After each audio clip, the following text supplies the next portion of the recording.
Being in America so often, we usually get very biased opinions of what's going on in the war. What is the European stance? I think in general the Europeans are very upset because they liked to like America. They wanted to admire America. They had accepted America as the leader. And now America acts in a way, they're not just talking about torture and eavesdropping and arrests in the middle of the night and detentions that last for months and concentration camps and hijacking people. America has become a threat. I'm afraid to say that I think many Europeans are afraid of America. There was a poll recently. It's hard to believe that where people, it turned out that the Europeans are more afraid of America than they are of Russia. That's very troubling. Do the Europeans believe that most Americans have the same opinion as the government, or? No. That is a significant difference. And that's even true of countries which are at war with the United States, or with whom the Americans are at war. The people abroad, whether it's in Europe or in Asia, they make a distinction between the American government or system and the American people. I think the sympathy and good feelings for the Americans in general are still very strong, very positive. Europeans and Asians and others like the American way of life. They just don't like the American ways of politics anymore. Neither do the American people. Okay, well, there's hope. May I ask you something about the United Nations? Sure. Why do you think it's deteriorated over the last? It hasn't really. Why doesn't it seem to have the same effect then? I would rather say the world around the UN has deteriorated.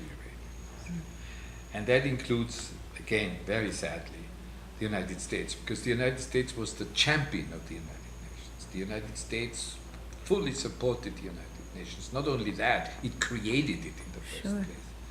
And then, lately, I mean, it's become an extremely negative element as far as the role of the United Nations is concerned. Now, the Americans can very well argue we created it, so we also have a right to tame it, even to destroy it if we want.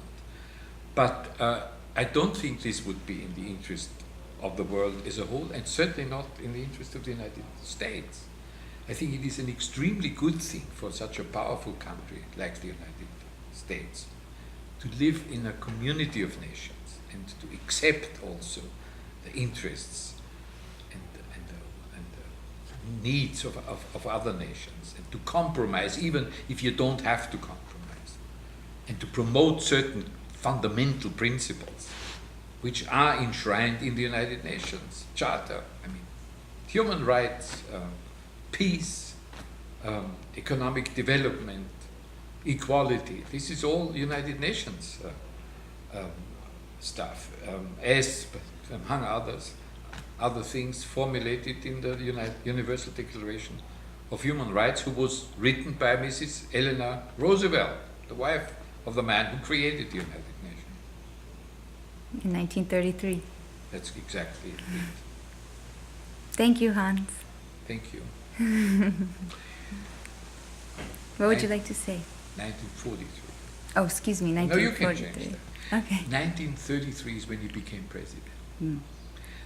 But that's the year I mentioned before. 1943 is when the Allied powers, under the leadership of Roosevelt, created the United Nations as a military, that was in fact the name for the alliance against Hitler and the Japanese.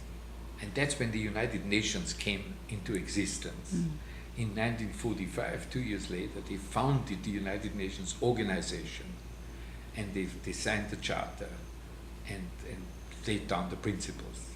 And the major objective, of course, there should be no wars anymore. And it is a sad story, if you ask me, Olivia, that 50 years later, 60 years later,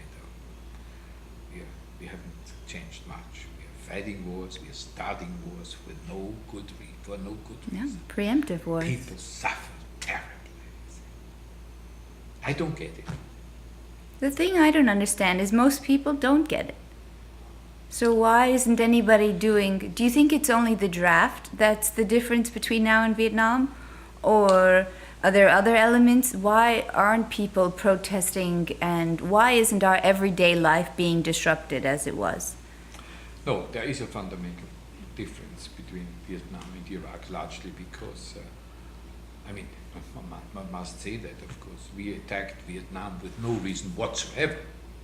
We attacked Iraq with no reason Well, whatsoever. that is a good point, but not really, because there was 9/11, you see. You believe we attacked 9/11 Iraq rather than some. But you believe it was okay to... No, it was not okay. I'm just saying, because you asked me how do the people feel about it. you Right. see. The American people never understood why we went to Vietnam from the beginning. Right. And then when things went bad, they said, stop it, get the hell out. And that is exactly what happened. Right. This time, things went as badly Right. as they did in Vietnam, but there is still the fear looming Right. over the people. The of 9/11 terrorist fear. and of terrorism and all that. So that's why people are not as sure today. But as do you think it's about the Iraq draft? as they were about Vietnam. Do you think it's the draft? The draft clearly was a very strong factor because people didn't go there voluntarily. Right. And that is again why Iraq is so different, that the president can say, well, look, it's terrible that thousands of men die and tens of thousands are injured, but it was their own decision. I didn't send them there. Right. They wanted to fight. They volunteered. This is a volunteer army. They're getting paid for what they're doing, you see. Now, I don't accept that argument necessarily because, even if somebody volunteers to risk his life, you should do everything you can to prevent him from getting killed. Not to speak of those people whom he is killing while he's out there. But there are differences. You see. In that sense, America has changed, and of course it didn't start with 9/11. I really think it started a long time ago. My personal feeling is it started with the assassination of President Kennedy. I really think this was the end of American idealism and American innocence. Mm-hmm. Speaking of the people, Right. the American people have undergone certain changes. They've lost some of their faith, and they are more realistic, if not more cynical. Something got lost. Something very, very beautiful got lost. Because when I came here first, Americans loved foreigners. They were curious to meet strangers. They were open. They didn't lock their doors. They left the keys in their cars. This is unthinkable today. There was no fear. This was a fearless country. And they were not the most powerful. They had a challenger, but they were confident in themselves. They were convinced that they were doing the right thing. They had the right system. Although, when you look more closely, of course, there were tremendous injustice at that time. Blacks. But this was in the process. The country was in the process of change for the better. Not so sure that this is the case anymore. So what's the solution? More power to the people.